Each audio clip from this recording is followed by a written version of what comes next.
자, 현대인의 특징 중 하나는 사람들로부터 주목받고 싶어 한다는 사실입니다. 사람들에게 관심을 받고 싶어 해요. 스포트라이트를 받고 싶어 한다는 사실입니다. 자, 예전에는 정치인이나 아니면 연예인들이 이런 주목받고 스포트라이트를 받기를 원했는데 지금은 그렇지 않은 것 같습니다. 많은 사람들이 관심받기 위해서 최신 유행의 옷을 입고 독특한 헤어스타일을 하고 또 어떤 사람은 독특한 행동을 하면서 이런 관심을 끌기를 원합니다. 그래서 요즘에 보면은 최신 어떤 이런 기기들이 나오면은 뭐 아이폰이나 이런 거 나오면은 지금 있는 것도 산지가 얼마 안 됐어도 새로운 게 나오면은 무조건 가서 사려고 밤을 새우며 줄을 서가지고 제일 최신 것을 취하면서 어떤 사람들에게 주목받고 싶어 한다는 사실입니다. 자, 오늘 본문에 보면은 누구도 흉내 낼 수 없을 만큼 확 튀는 한 사람이 등장하고 있습니다. 모두가 얼굴이 울그락불그락 분노한 군중 가운데서 한 사람의 얼굴은 그들과는 전혀 다른 천사의 얼굴을 한 사람이 탁 등장하고 있어요. 이 사람이 특별한 헤어스타일을 한 것도 아닙니다. 최신 유행의 옷을 입은 것도 아니에요. 그렇다고 화장하고 분장한 것도 아닙니다. 자, 그럼에도 불구하고 이 사람은 누가 봐도 그 군중 가운데서 탁 튀어난, 참으로 모든 사람의 이목을 집중시키고 모든 사람의 관심을 집중하는 한 사람이 등장합니다. 바로 스데반입니다. 이 스데반의 얼굴은 세상 그 누구도 흉내내지 못하고 따라갈 수 없는 이런 얼굴을 하고 있습니다. 자, 저는 오늘 이 스데반의 얼굴을 바라보며 제 마음 가운데 떠오른 것이 예수님께서 변화산상에 올라갔을 때 예수님의 모습이 이 스데반의 모습처럼 얼굴에서는 광채가 나고 그 옷이 빛나면서 이런 모습을 한 사실을 보게 됩니다. 그때 이 복음서 기자는 예수님의 그 모습을 어떻게 묘사하고 있는가 하면 세상의 그 어떤 세제나 아니면 세상의 그 어떤 표백제를 가지고도 예수님의 옷처럼 저렇게 빛나게 빨 수가 없고 예수님의 얼굴을 저렇게 광채나게 할 수 없다, 이렇게 묘사하고 있어요. 세상 것으로는 안 된다는 겁니다. 빛이 나고 광채가 나는 모습, 바로 오늘 이 스데반의 얼굴이 아닌가 싶습니다. 저는 이 스데반의 얼굴이야말로 이 시대에 바로 성도들의 얼굴을 대표하는 표본이라고 생각합니다. 이 시대 성도들의 얼굴이 바로 스데반과 같은 이런 얼굴이 되어야 됩니다. 이게 지극히 정상적인 거예요. 자, 스데반의 얼굴 쭉 보면은 이 스데반 얼굴은 다른 주위에 있는 사람들과는 확연히 구별되어집니다. 여러분, 성도란 말이 어떤 의미인 줄 압니까? 우리 믿는 사람을 성도라 그럽니다. 성도란 말은 거룩한 사람이란 뜻입니다. 자, 그런데 이 거룩하다는 말의 헬라어 원어를 보면은 어떤 의미가 있는가 하면은 구별된다 하는 의미입니다. 어디다 놔도 탁 튀면서 구별되어지는, 그들과 섞이지 않는, 그들과는 다른 구별되어지는, 주목받는, 이것이 바로 성도입니다. 성도는 세상과 섞일 수 없는 줄 믿습니다. 세상 가운데 갖다 놔도 성도는 딱 구별되어지는 거예요. 스데반처럼 딱 드러나는 겁니다. 어떻게 보면 지금 여러분 이 시대의 성도야말로 참 어떻게 보면 여러분 이 시대에 맞는 사람들이에요. 왜냐하면 이 시대 많은 사람들이 무슨 주목받고 싶어하고 튀기를 원하잖아요. 그래서 온갖 방법을 다 동원해서 튀고 싶어 하는데, 저와 여러분은 그런 세상 노력하지 않아도 원래부터 튀는 존재인 줄 믿습니다. 왜냐하면 튀는 게 정상이에요. 자, 그러면은 어떻게 하면은 우리가 이 시대에 스데반과 같은 참으로 많은 사람부터 주목되어지는 다 구별된 이런 얼굴을 가질 수 있을까? 저는 이 시간 한번 살펴보고자 합니다. 자, 먼저 오늘 본문을 쭉 살펴보면 스데반이라는 이름이 등장합니다. 이 스데반이라는 사람이 어떻게 이어 등장하게 됐는가? 우리 지난번 설교에서 요즘에 계속 주일 설교는 사도행전을 쭉 따라가면서 보고 있어요. 우리가 바로 6장 오늘 사건이 있기 전에 어떤 일이 있었는가? 교회 내에 헬라파와 히브리파가 있었습니다. 다시 말해 히브리파는 유대 본토에서 살던 그 사람들, 히브리 언어를 사용하는 이 본토 유대인들이었고, 그리고 헬라파 유대인들은 이방에 흩어져서 살던 유대인들, 다시 말해 디아스포라 이렇게 이야기합니다. 쉽게 말해서 유학파 아니면 해외파입니다. 이 사람들이 예루살렘에 와가지고 교회를 형성합니다. 같이 섞이는 거예요. 지금 우리 교회도 보면은 여기서 출생한 사람도 있고, 한국에서 온 사람, 아르헨티나에서 온 사람, 어떤 사람들은 저 유럽에서 온 사람, 다양한 사람들이 있듯이 그 당시 교회도, 예루살렘 교회가 이런 다양한 문화와 이런 사람들이 같은 유대인이지만은 출신이 다르기 때문에 문화가 다른 사람들이 흩어져 있었습니다. 자, 그런 가운데 히브리파 유대인들, 헬라파 유대인들 분쟁이 일어났습니다. 교회에서 구제를 하는데, 그 당시 누구의 구제가 됐는가 하면 고아와 과부를 특별히 돌보고 어려운 사람들에게 교회에 나온 헌금을 가지고 서로 구제하며 도우며 함께 갔습니다. 그런데 이 물질을 나눠주고 도와주는 과정에 히브리파 유대인들은 평소 때부터 자기들 먼저 교회, 쉽게 말하면 개척 멤버였고 서로 잘 아니까 누가 어렵고 누가 어렵지 않나를 잘 압니다. 그래서 어려운 사람을 꼭 빠지지 않고 도와줘. 그러나 헬라파 유대인들은 최근에 온 사람, 초신자들이 많아, 새로운 사람들이 많아. 그러다 보니까 그 구제하는 데서 때로는 빠집니다. 그러니까 이 헬라파 유대인들이 히브리파 유대인들에게 원망을 하는 거예요. 왜 교회가 공평해야 되는데 교회가 왜 이렇게 공평하지 않나? 나도 힘든데 저 사람도 똑같이 힘들지만 나도 힘든데 저 사람은 도와주면서 왜 나는 도와주지 않나? 하며 이런 불평이 일어납니다. 그때 사도들이 정신을 바짝 차리고, 아, 이래서는 안 되겠구나.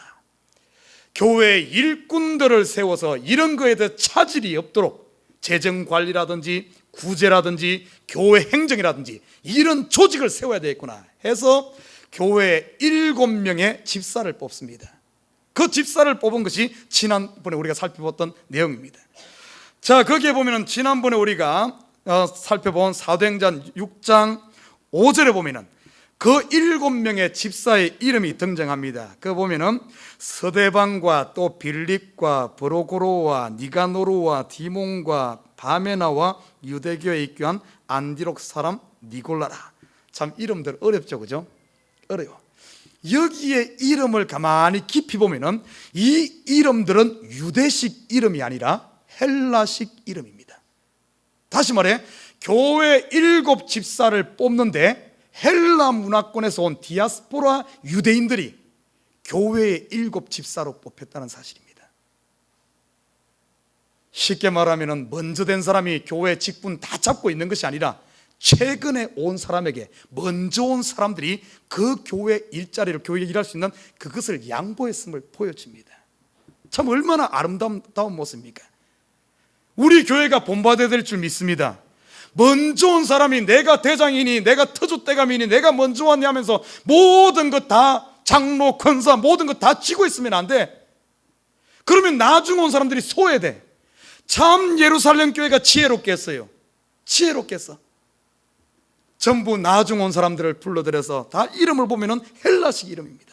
이 사람들이 7, 이 스데반도 보면은 오늘 보면 스데반이란 이름 자체도 유대식 히브리식 이름이 아니라 헬라식 이름입니다. 그래서 분명히 이 스데반도 아마 디아스포라 유대인, 유대 본토 사람이 아니라 다른 지방에서 태어난, 그래서 예루살렘에 온 그런 사람임을 볼 수가 있습니다.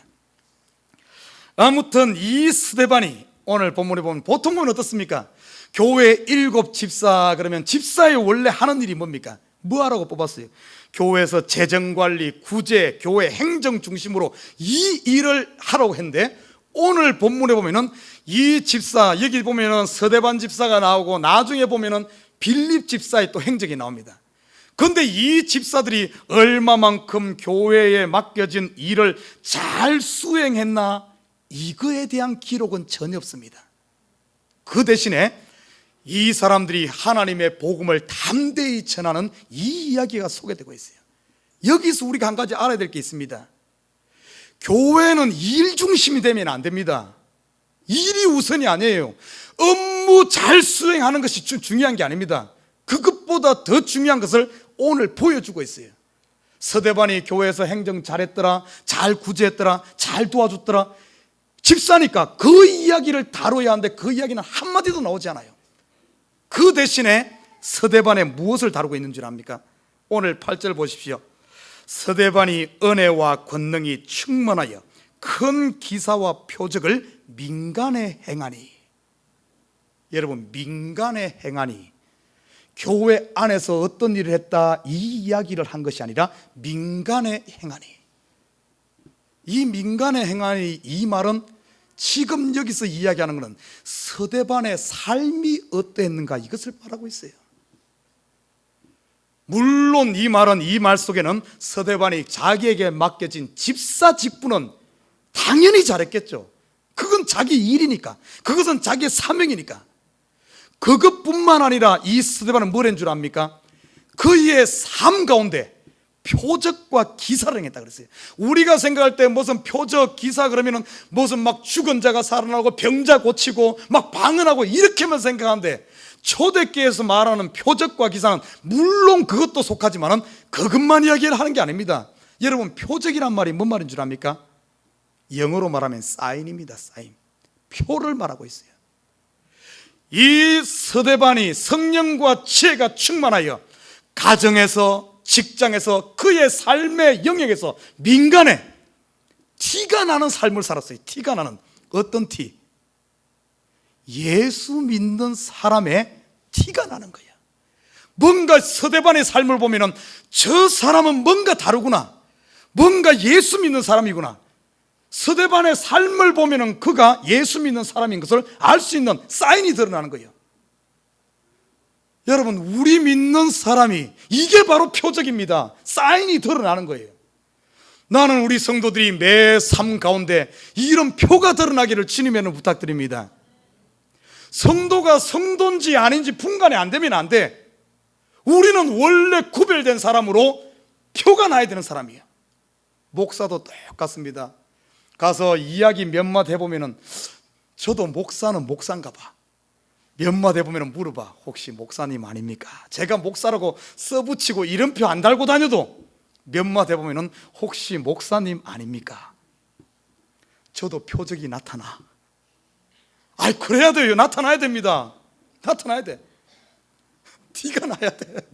그런다고 나 예수 믿는 사람이 나 목사인데 막 입으로 그러지 말고, 서대반이 민간의 삶 가운데 이런 표가 나는 거예요. 다 드러나는 거예요.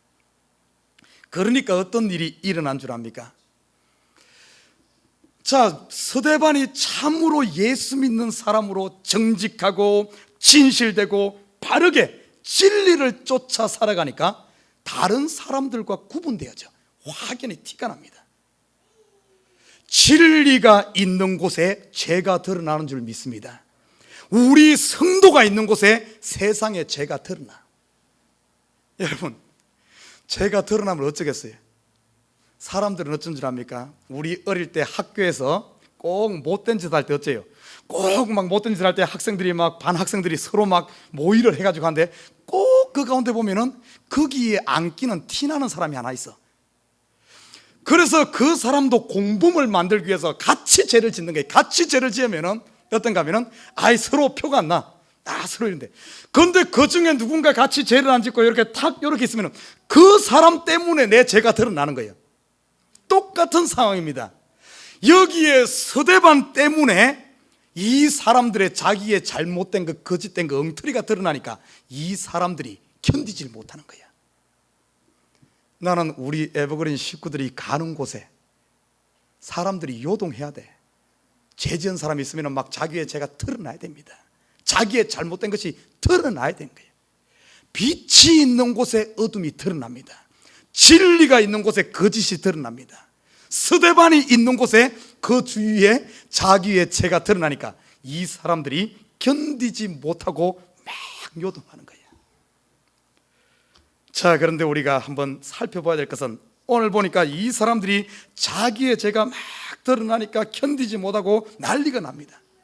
자, 그런데 참 재미있는 사실은 오늘 본문에 보십시오. 9절 보십시오. 스데반이 이런 참 예수 믿는 사람으로서 민간의 기적과 이적을 행하면서 그게 다 빛으로 드러나니까 9절에 보니까 리버디노, 구레네인, 알렉산드리아인, 길리기아와 아시아에 온 사람들이 회당이라는 각 세당에서 어떤 자들이 일어나 스데반으로 더불어 변론할세, 이렇게 말하고 있어요. 여러분 9절에 보면은 리버디노, 구레네인 이렇게 말하고 있어요. 여기 리버디노란 말은 영어로 보면은 프리드맨입니다. 프리드맨, 자유인이 되어진 구레네인. 어떤 의미인가 하면은 유대 역사를 살펴보면 유대인들이 로마에 의해서 망하면서 이 사람들이 전부 포로로 잡혀갔습니다. 처음에는 전쟁 포로로 잡혀갔지만은 그들이 전쟁 포로로 있었던 것이 아니라 나중에는 종이 됩니다. 노예가 됩니다.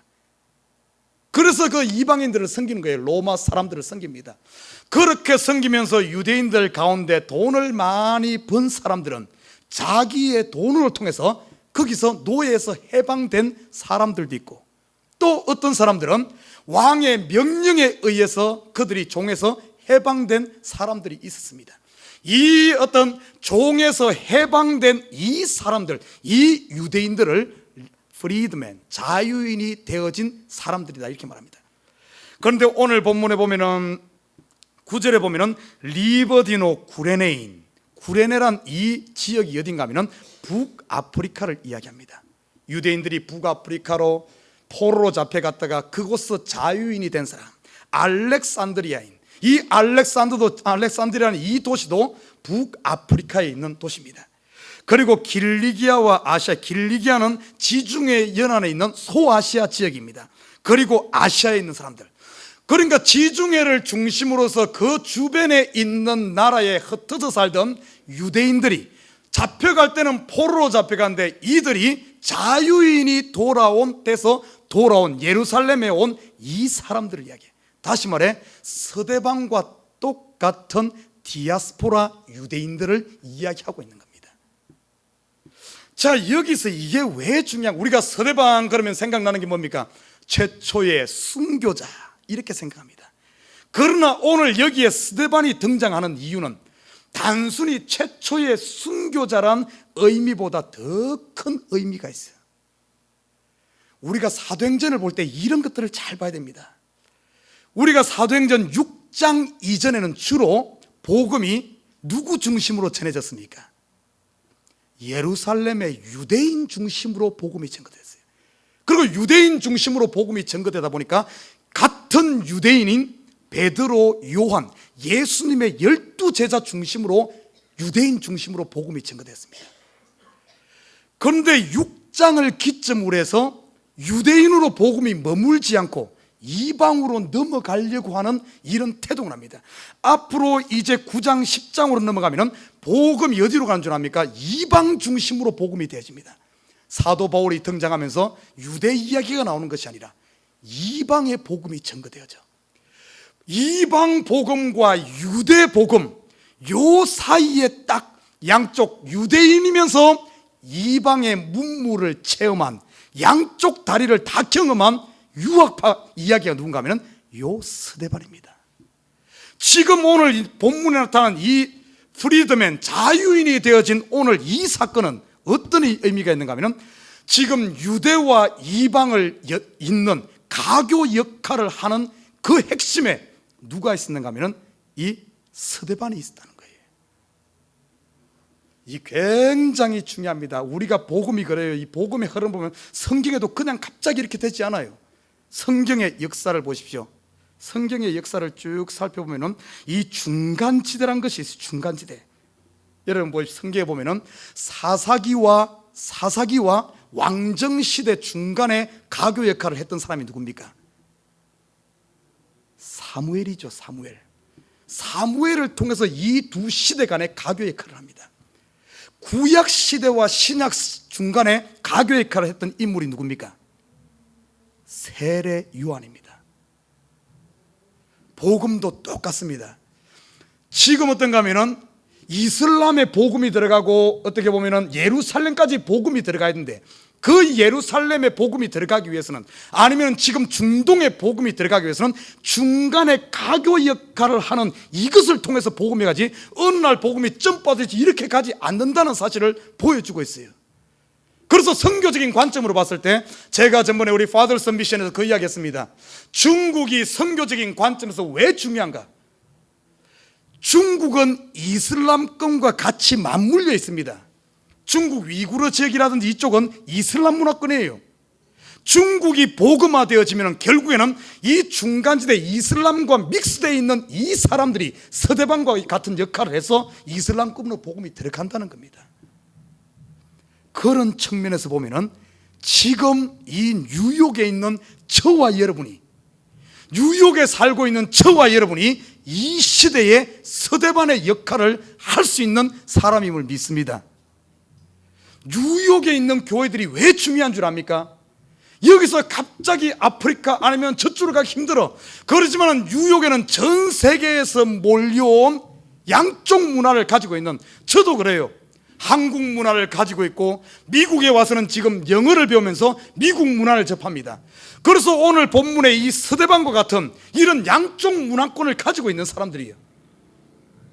그래서 뉴욕은 대부분의 사람들이, 많은 사람들이, 이민자들이 이 서대반과 같은 위치에 있어요. 이들이 복음화되어짐으로 말미암아 어떤 줄 압니까? 서대반을 통하여 복음이 어디로 넘어갑니까? 사도 바울 넘어가고, 사도 바울을 통해서 이방으로 가잖아요. 가교 역할을 하는 위치입니다.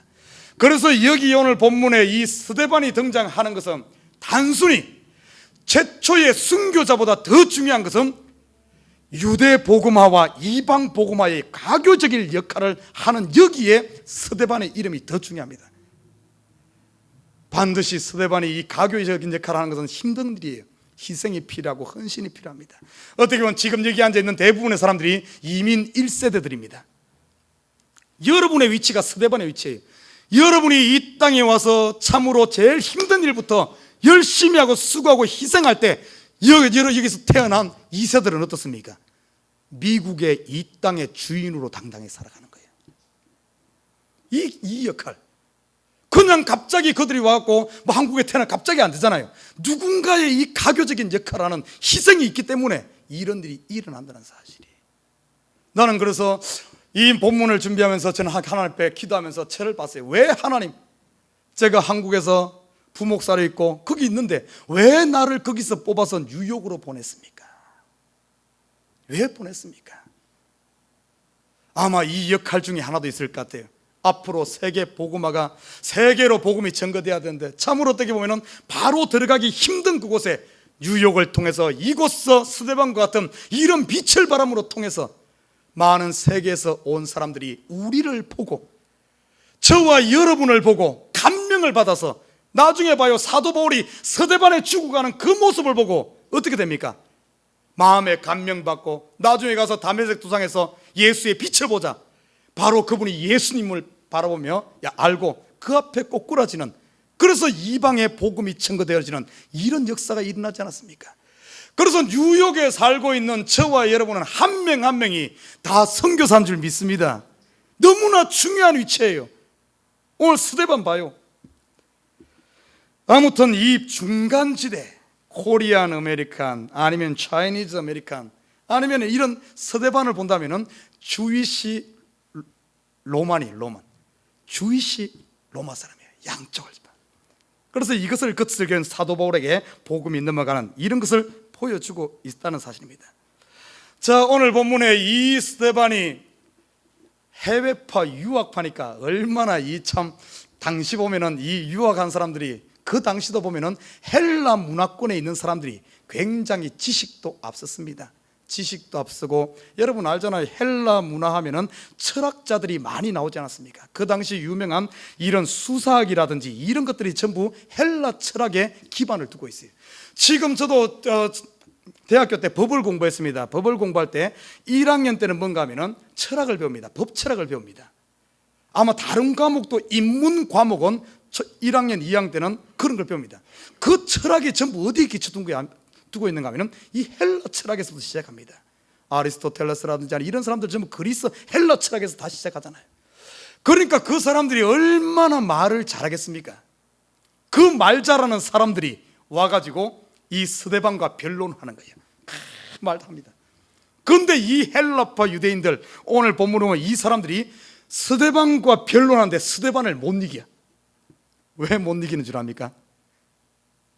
스데반이 성령과 지혜가 충만하니까, 성령으로 말하게 하심을, 세상 지혜가, 세상 철학이, 세상의 그것이 과학이 아무리 발달하고 아무리 똑똑하다 할지라도 하나님을 이길 수 없는 줄 믿습니다. 절대 하나님 못 이겨요. 성령 충만한 스데반을 이기지 못해. 여러분, 서로 변론하고 토론하다가 도저히 못 이기겠으면 우리가 생각해서 이래야 되는 건 아닙니까? 내가 졌다. 당신의 지식이 나보다 앞서는구나. 당신의 변론이 나보다 앞서는구나. 내가 졌다 하고 항복해야 된대. 여러분, 세상은 항복하지 않습니다. 세상은 우리에게 설득당하지 않아요. 여러분, 복음 전할 때 절대 설득하려고 하지 마. 되질 않아. 저도 한때 그랬어요. 전도사 때 우리 매주 전도를 나갔거든요. 매주 한 번씩 전도 나가면은 막, 그때는 20대니까 나름대로 이 철학도 있고 나름대로 성경을 많이 읽었으니까 지식으로는 안 되지. 그러면 가서 막 이야기합니다. 1시간이고 2시간 잡고 이야기해.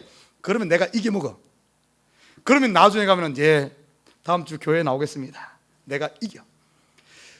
그렇게 세상 지식과 설득으로 이겨서 그 사람 교회에 나오겠습니다.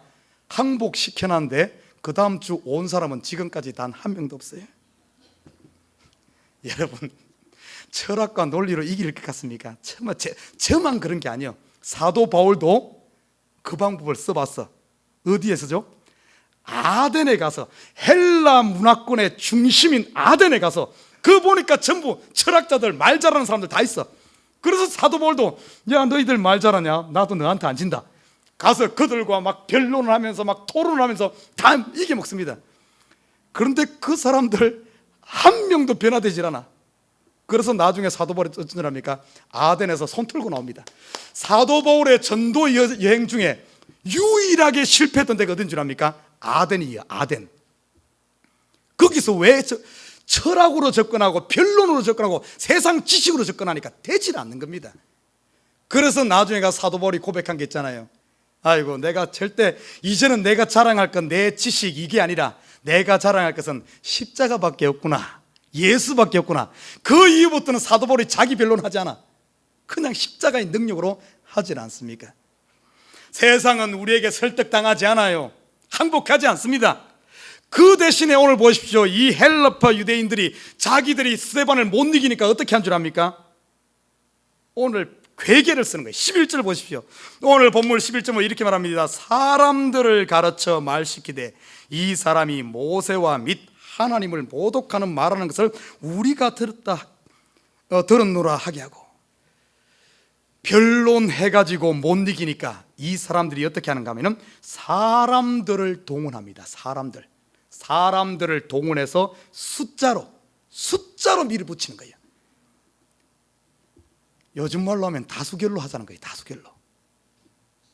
여러분, 참 이게 세상 방법이거든요. 세상 방법.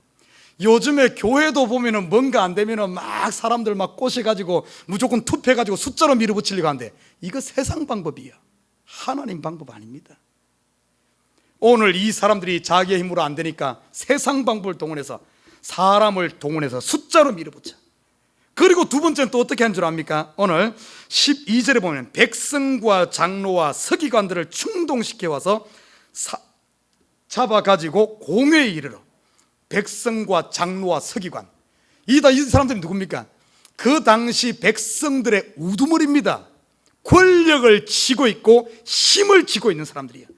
이 사람들을 동원하는데, 여러분, 힘 있는 사람, 권력 있는 사람 움직이려면 어떻게 해야 됩니까? 여러분에게 제가 오늘 팁을 줄게. 아주 기가 막힌 팁을 줄게. 오늘 잘 오셨습니다. 우리 옆 사람 보고 같이 인사합니다. 참 잘 오셨습니다. 여러분, 돈 있는 사람, 아니 권력 있는 사람 움직이는 방법은 딱 하나입니다. 뭐죠? 뇌물 주면 돼. 뇌물 주면 돼. 그렇다고 이 또 써먹지 말아요. 큰일 나니까. 여기 봐요. 오늘 이 사람들이 자기 힘으로 안 되니까 어쩐 줄 압니까? 백성들의 장로와 서기관들을 동원하는데 쉽게 말하면 뇌물 준 거예요. 뇌물 줘서 이 사람들을 산 겁니다. 이 사람들을 사가지고 지금 자기들 변론해갖고 못 이기니까 스데반을 죽이려고 하는 거예요. 그것 가지고도 마음이 안심이 안 돼. 다수결로 밀어붙이고 뇌물 주고 권력자들 데리고 와서 밀어붙이고 그래도 불안한 거예요. 여러분, 우리가 세상에서 참으로 진리로 살면은 세상이 이렇게 우리를 두려워하는 줄 믿습니다. 온갖 방법 다 동원해도 우리를 두려워해. 그것도 안 되니까 어떻게 하는 줄 압니까? 오늘 그 다음에 보면 15절에 보면 13절에 보면은 거짓 정은 정인들을 세우니 가로되 이 사람이 이 거룩한 것과 율법을 거스려 말하기를 맞이한다. 거짓말까지 거짓 정인들을 매수해 가지고 돈을 주고 거짓 정인들을 사 가지고 두 가지를 거짓말을 시킵니다. 거짓 증거란 첫째는 뭔가 하면 성전을 모독했다. 두 번째는 율법을 파괴했다.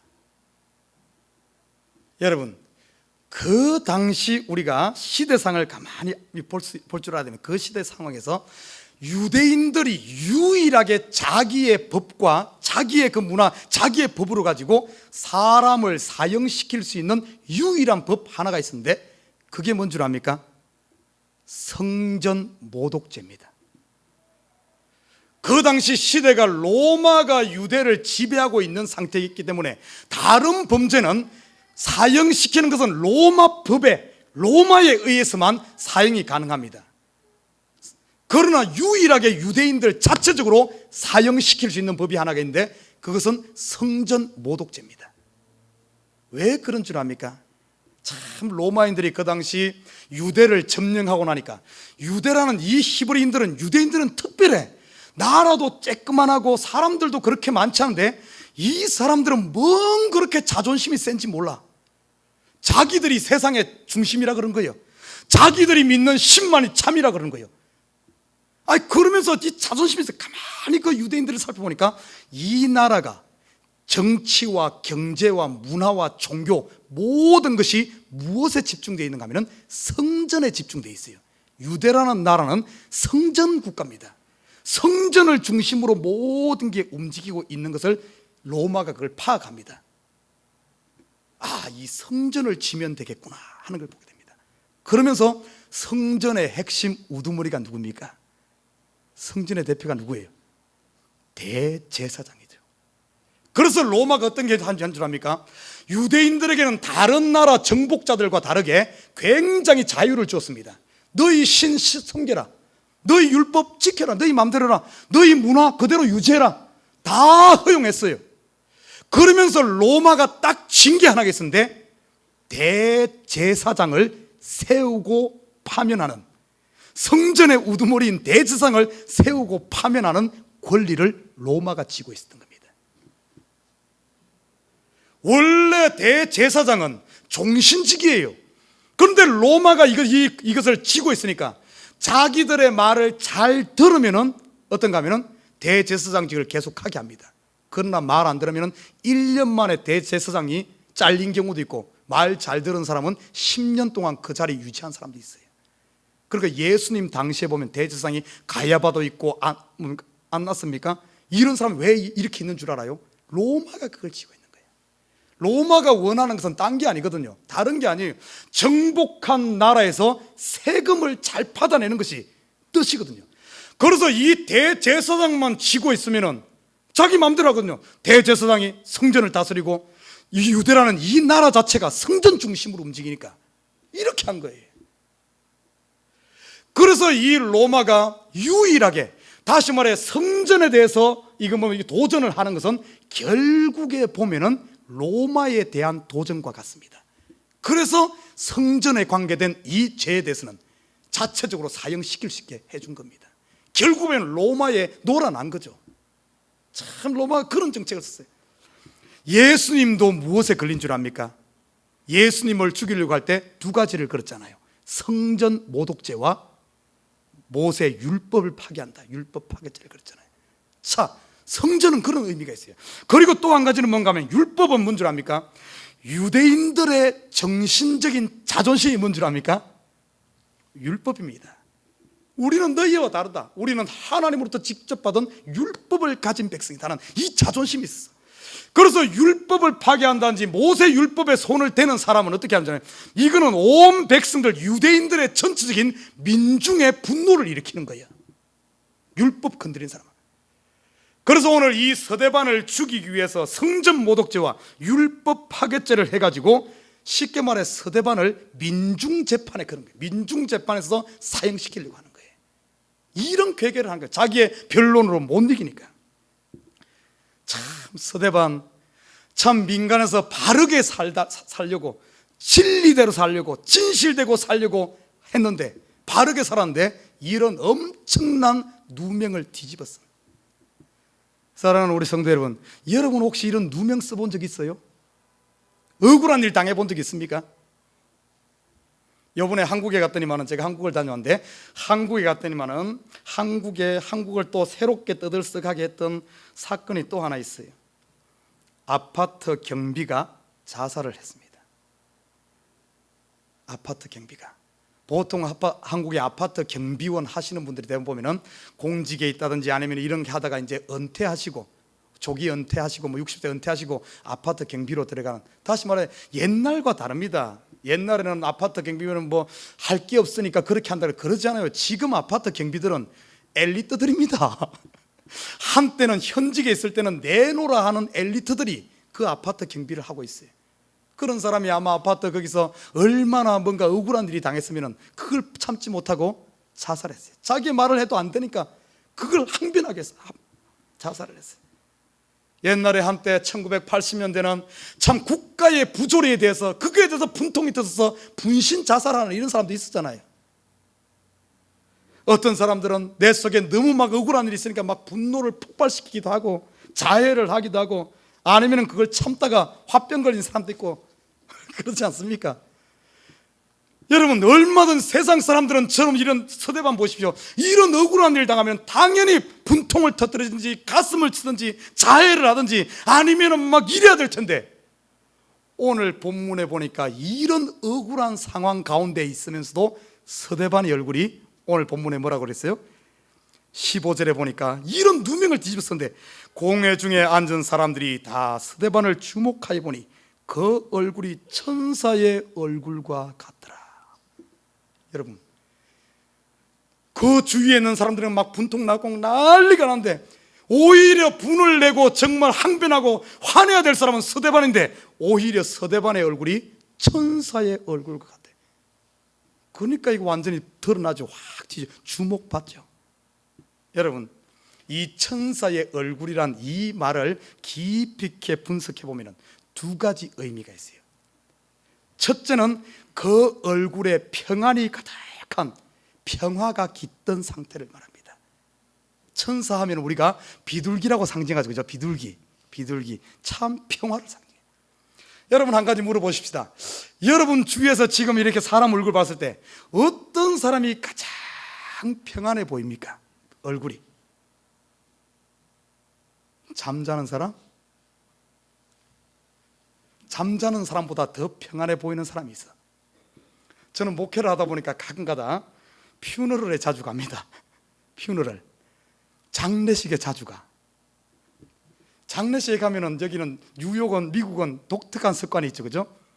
뷰잉이란 게 있어. 관의 뚜껑을 이만큼 열어놓고 죽은 사람을 한 번씩 얼굴을 보는, 마지막 보는 뷰잉이란 게 있습니다. 그 뷰잉하면서 이렇게 가서 딱 보면은 참 죽은 사람 얼굴, 그것보다 더 평안한 얼굴 본 적은 없는 것 같아. 잠자는 사람보다 더 평안해.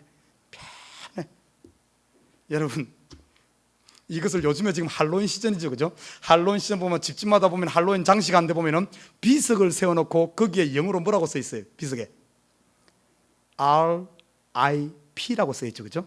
그런 거 많이 볼 거예요. RIP 뭐의 약자인 줄 압니까? Rest in peace, 편히 잠드소서. 죽은 사람의 얼굴보다 더 편안한 얼굴이 없어요. 이 말은 오늘 서대반이 죽었다는 뜻입니다. 뭐에 죽었겠습니까? 세상의 욕심에 대해서 죽고 세상 욕망에 대해서 죽고, 네가 아무리 나를 한다 할지라도 나는 벌써 그 세상의 거에 대해서, 네가 나를 아무리 욕한다 할지라도, 뒤집어 씌운다 할지라도 나는 벌써 예수 믿을 때 그런 거에 대해서 벌써 죽었다. 스데반은 죽은 거예요. 무엇에 대해서? 세상에 대해서, 죄에 대해서, 욕심에 대해서, 정욕에 대해서 다 죽은 거예요. 그게 바로 예수 십자가 아닙니까? 나는 우리 에버그린 식구들이 세상에 대해서 이렇게 죽어서 십자가를 져서 이런 평안을 유지하시기를 주님의 이름으로 부탁드립니다. 자, 그런데 보십시다. 그냥 죽어있는 얼굴은 그냥 평안은 있을지 몰라도 그게 천사의 얼굴은 아니요. 그게 천사의 얼굴은 아닙니다. 천사의 얼굴을 했다는 말은 첫째는 평안이요, 평안한데 뭔가 하면은 한 가지가 더 있어. 그 속에 죽어있는 것이 아니라 얼굴은 평안을 유지하면서 그 속에 은혜가 있고 감사가 있고 뭔가 생동감이 있는 거예요.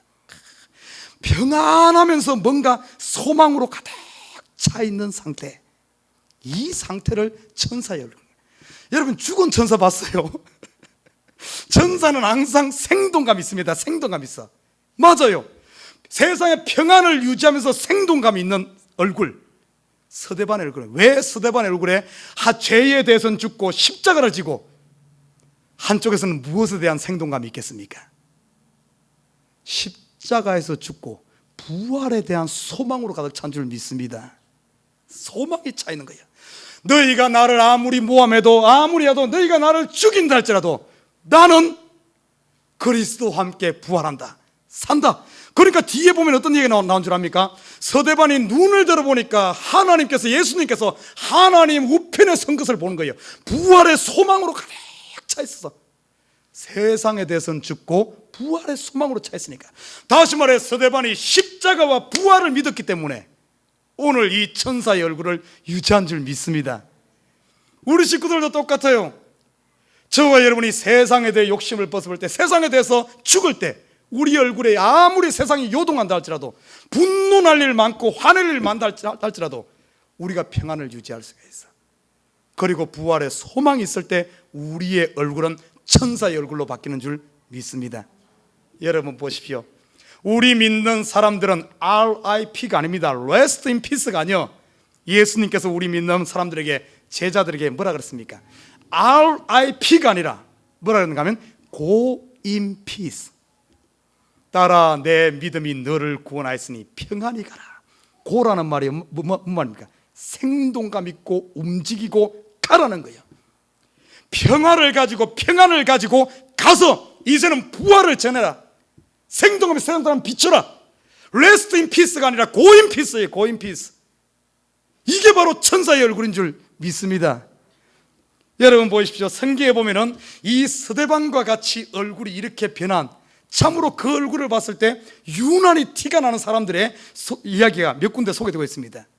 출애굽기에 보면 모세의 얼굴에서 광이 막 나요. 사람들이 보니까 막 근처에 못 가는 게 모세의 얼굴에서 막 광이 나니까. 왜 모세의 얼굴에 광이 났습니까? 그가 시내산에 올라가서 하나님과 40일 동안 하나님과 얼굴을 마주보고 있으니까 그의 얼굴에 광이 나는 거예요. 똑같습니다. 우리 지금 이 시대, 우리 저와 여러분, 세상에서 아무리 힘들고 어렵다 할지라도 매 순간순간마다 하나님의 얼굴을 바라보시길 주님을 부탁드립니다. 하나님 얼굴 바라보면 여러분 얼굴에서 광이 나. 두 번째 보십시오. 다니엘과 세 친구 이야기를 보면, 다니엘서 1장에 보면 그 이야기 나옵니다. 이 세 친구가 채식을 먹었어요. 채식. 왕의 음식을 먹지 않고 채식을 먹었는데도 그들의 얼굴을 보니까 아름답고 윤택하여, 다른 사람들의 얼굴과 구분되어진 거예요. 윤택하고 아름다워. 채식을 먹었는데. 그렇다고 해서 뭐 채식주의자가 얼굴 좋다는 그런 말 아니에요. 이들이 어떤 의미인 줄 압니까? 그들이 그 마음속에 뜻을 정하고 마음을 결단하고 나니까 얼굴이 바뀌는 거예요.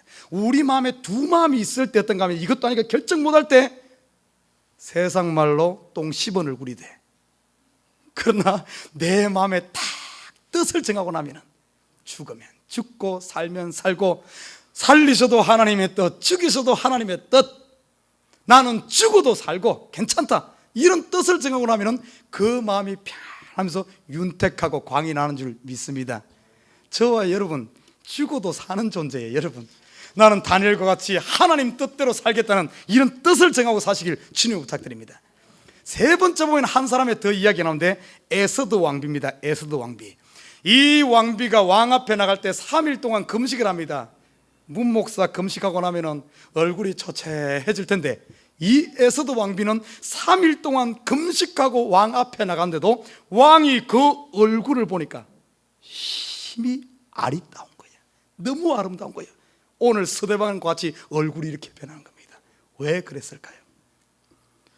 이 에스더 왕비도 죽으면 죽으리라 하는 결단을 하고 거기에 대해서 왕비의 자리에 대해서 돈에 대해서 내 생명에 대해서 연연하지 않았어요. 다 내려놓았습니다. 다 내려놓으니까 자유함이 와. 그러니까 3일 금식한 얼굴에 그렇게 아름다운 빛이 나는 줄 믿습니다. 여러분 지금 뭘 자꾸 막 이러고 있어요? 내려놔요. 내려놔. 하나님의 십자가 앞에 죄도 내려놓고 우리의 무거운 짐도 다 내려놓고 사시길 주님을 부탁드립니다. 그러면 여러분의 얼굴에 에스더 왕비와 같이 빛이 나는 줄 믿습니다. 나는 우리 에버그린 식구들 참으로 이 시대 저와 여러분은 당연히 세상과 구별된 빛나는 존재인 줄 믿습니다. 여러분은 주목받아야 하는 사람이에요. 당연한 거예요. 어디다 내놔도 세상과 구별되고 사람들의 주목받는 위치에 있는 사람인 줄 믿습니다. 나는 우리 에버그린 식구들이 내 속에 십자가와 부활의 소망을 가지고 여러분의 얼굴이 참으로 죄에 대해서는 죽고 부활 소망을 가지고 살아가시길 주님을 부탁드립니다. 마지막 한 가지를 더 보면은 서대반의 얼굴이 거기서 확연히 구분되니까 어떤 줄 압니까? 그 돌로 치던 그 사람들 중에 한 사람이 있었어. 사도 사울입니다. 사울. 나중에 이름 바뀌어서 바울인데 이 바울이 돌로 쳐 죽이면서 보니까 저 사람은 뭔가 다르거든. 다른 사람은 다 분노해서 나는데 저 사람은 천사의 얼굴 같거든. 주목되거든. 안 보려고 해도 안 볼 수가 없어요. 너무 스타가 돼 있고 너무 스포트라이트가 돼 있고 너무 확연히 티가 나니까. 그것이 이 사울의 마음에 확 박혀버렸어. 저 사람이 무엇이기에 돌을 맞아 죽어가면서도 저렇게 얼굴이 천사처럼 저럴까? 고민하는 가운데 다메섹 도상으로 가다가 빛을 보고는 예수님 앞에 꼬꾸라졌습니다. 그냥 된 게 아니에요. 바로 스데반으로부터 감명을 받았기 때문에 사도 바울이 변화된 줄 믿습니다. 저와 여러분, 우리의 얼굴이 이 세상 가운데 구별되어서 빛의 삶을 살고 천사와 같은 얼굴을 유지하고 살 때 보이지는 않지만 우리 주위에 또 다른 사울이 있는 줄 믿습니다. 그들이 우리를 주목해보고 그들이 고민하다가 결국에는 꼬꾸라지고 돌아오는 거야. 나는 우리의 버린 모든 식구들이 이 시대의 스데반 되어져, 이 뉴욕의 에버그린의 스데반 되어져 주목받고 많은 이들에게 영향을 미치는, 그러의 많은 영혼들을 주께로 돌아오는 이런 식구들 되기를 주님의 이름으로 부탁드립니다.